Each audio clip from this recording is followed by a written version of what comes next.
We have got all the latest inside info and the breaking news on conference realignment. Where's Pitt going to go? What's going to happen to the ACC? I'm just kidding. I'm just going to talk football. Just going to sit here for the next 20 minutes and talk football with you on the Morning Pitt on youtube.com/Panther-Lair.com.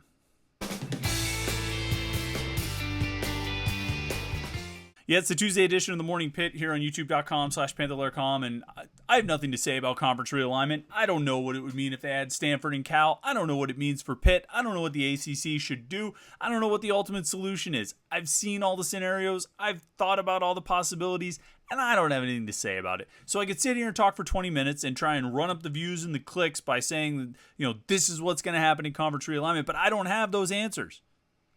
And so instead, I'm going to sit here and talk to you about something I actually know about. It's Pitt football, and that's why we're all here together, right? Is to talk a little Pitt football. That's what we do on the Morning Pitt on youtube.com/Panther-Lair.com. I'm Chris Peak from Panther-Lair.com, the website below. Panther-Lair.com, Pittsburgh.rivals.com, the most comprehensive source of Pitt sports news on the internet, football, basketball, and recruiting. You find it all at Panther-Lair.com and message boards to interact with hundreds and thousands of other Pitt fans all day, every day. Panther-Lair.com, Pittsburgh.rivals.com. And of course, our video wing here, our pivot to video, or not pivot to video, but our video wing. I like calling it that. youtube.com/Panther-Lair.com. It's where we put all our video content.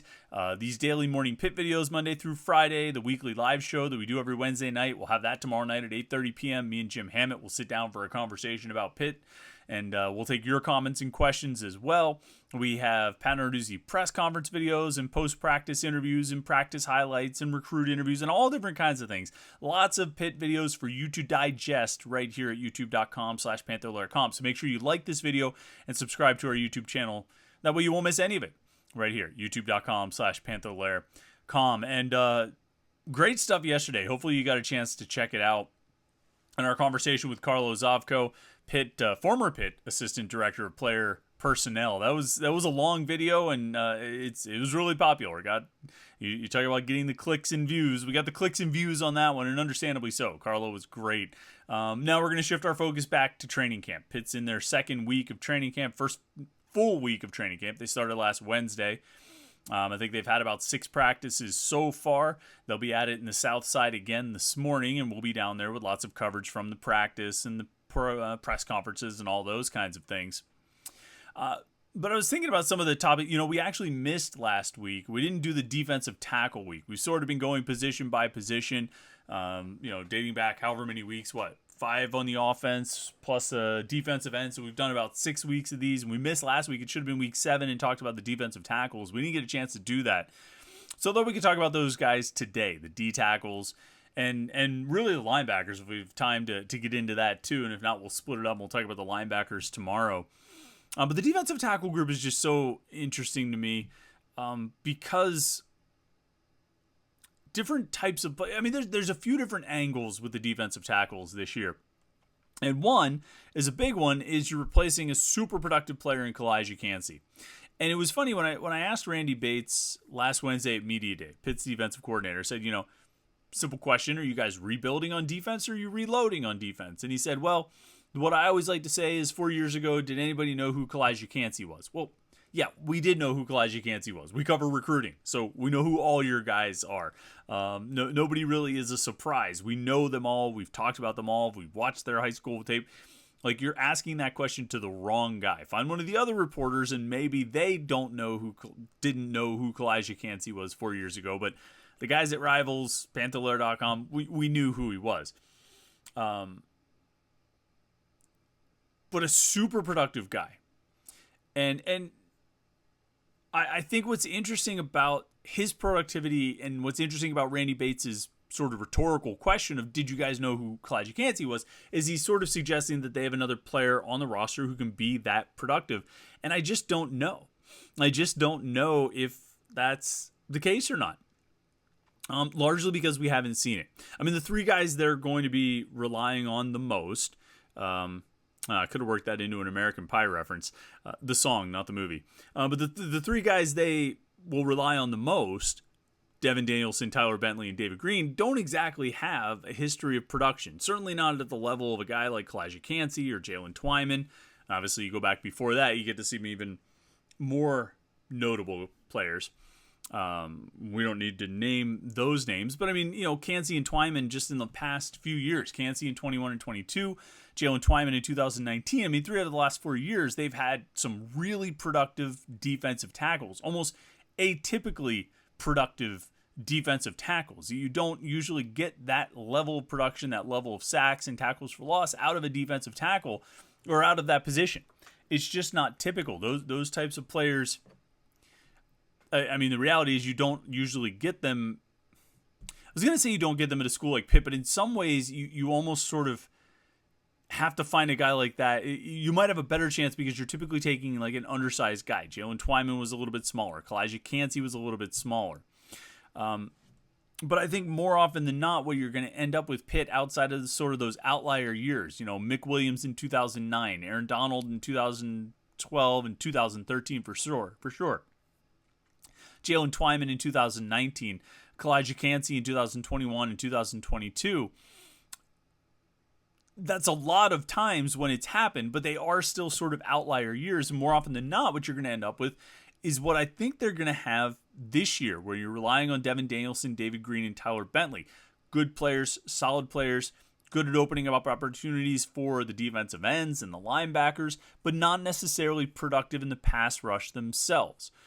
Jim Hammett from our site wrote about David Green. He made a prediction on David Green. Let me actually bring it up, because for defensive tackle last week, he closed out the week with a prediction, and I want to say his prediction was something regarding David Green's production, that he would have a breakout senior season.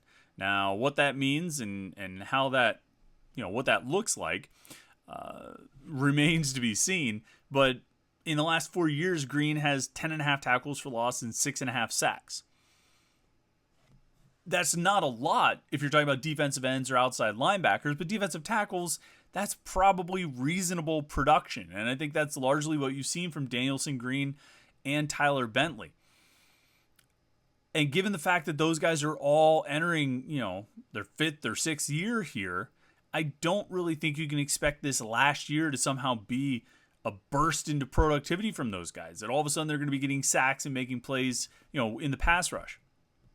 Maybe they can do well against the run. Maybe they'll get some tackles for loss, stopping the run in the backfield. But for the most part, they haven't been effective or productive pass rushers. And I don't want to take anything away from from how those guys have played and what they've contributed to the program and the roles they've played, and just overall what they've meant to Pitt football. I think they've all been really good representatives of the program. I think they've played well. But there's a different sort of expectation when it comes to defensive tackles. The question is, do they have someone on the roster this year that they're going to be getting on the field and relying on, who can put up that kind of production, that kind of pass rush production? If it's not the 3 upperclassmen, if it's not the 3 seniors, who could it be? And I say, guys that are going to get on the field, because I think you have to specify that, because I think they've got some younger players who could potentially do it. Sean Fitzsimmons was ridiculously productive at Central Valley in high school. Isaiah Neal, as a 4-star defensive tackle prospect, looks like he's got a future, that can look like that. They can be productive like that. I just don't know if either one of those guys is going to be ready to do it this year or have the opportunity to do it this year. Partially, they're going to be blocked by those 3 seniors. Partially, they're going to be blocked by Bentley and Danielson and Green. Those guys are going to take up a lot of the snaps. Now, I know you might sit back and you say, well, play the guy who's going to be more productive. Play the guy who's going to give you a chance to make more plays. And yes, I agree with that. But at the same time, you've got to be able to trust them to not just rush the passer, but to be responsible in all of the duties that come with playing that position. And I think the coaches, if they had their choice, they'll take the responsible guys, the guys who know the defense, who have shown themselves to be capable of taking care of their duties, and then, thus allowing the defensive ends and the outside linebackers to make plays over the guys who maybe could be more productive in the pass rush, but might give something else in all the other duties and responsibilities. I mean, you look back at Juan Price, different position, but playing defensive end in 2015, 2016, crazy sack numbers. I mean, just ridiculously productive. But if you ask the coaches, he wasn't entirely responsible in the other duties that come with playing that position. And so when you look at the defensive tackles this year, I think they would like to get Sean Fitzsimmons out there. I think they would like to get Isaiah Neal out there, but they're going to go with the guys that they can trust. That's not to say they can't trust Sean Fitzsimmons. That's not to say they can't trust Isaiah Neal, because those guys certainly could show themselves to be reliable in those positions. But you have upperclassmen, you have seniors like Danielson, Bentley, and Green. I think those are the guys you're going to see taking the bulk of the snaps. And the biggest question is really who's going to be like fourth and fifth. You know, DeAndre Jules is in the mix there. Elliot Donald is in the mix there. And then you get to Fitzsimmons and Neal as potential options. And Donald is an interesting guy. They talked in the spring about cross-training him at tackle and end. So he might be playing a little bit of defensive end.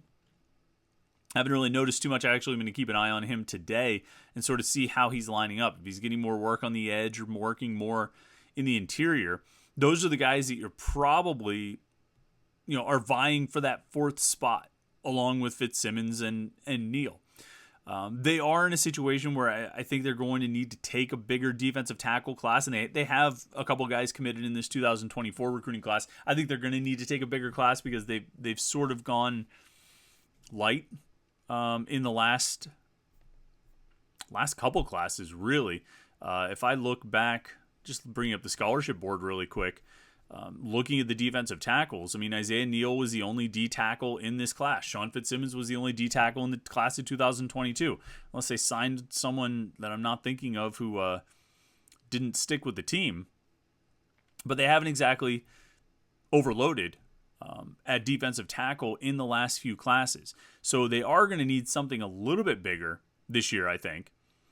Just kind of glancing back, 2022, Fitzsimmons was the only guy. And I think this past year, Isaiah Neal was the only guy. Now, they've had log jams with numbers. They've run into scholarship issues as far as how many guys they could take. And then when you get all these upperclassmen coming back, like Danielson, Green, and Bentley did, that sort of cuts into your numbers as well.